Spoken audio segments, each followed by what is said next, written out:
the Israelites encounter another dire situation again. They've ran out of water, or very close to running out of water, and there's no place for them to get water. So, although it is very perilous, God has still worked miraculously and powerfully on their behalf, and that's something that they should remember. But they don't. In fact, they question if God is even among them.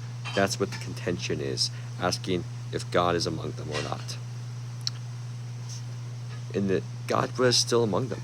He was just veiled in the cloud. And oftentimes that's how we feel in our lives, that God is not among us. When we encounter difficulties, when we encounter trials, but God is still with us. We're not promised a life of ease. We're told that we shouldn't expect suffering. We should even rejoice when we do encounter suffering, because we're sharing in Christ's mission and what Christ encountered, and we'll receive the blessing and the reward that Christ will give us. We must remember that Christ is with us. Another point that this lesson points out is that rock that Moses struck that provided water was Christ.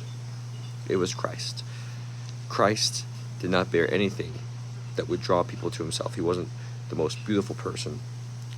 He wasn't the richest person. He wasn't the strongest person. He was a humble Galilean. He looked normal. There was no comeliness in him. But still, in Christ was the riches of heaven. Divinity was veiled in humanity, and he wrought for us salvation, which we could not have done for ourselves. Something to remember is things are not always as they seem.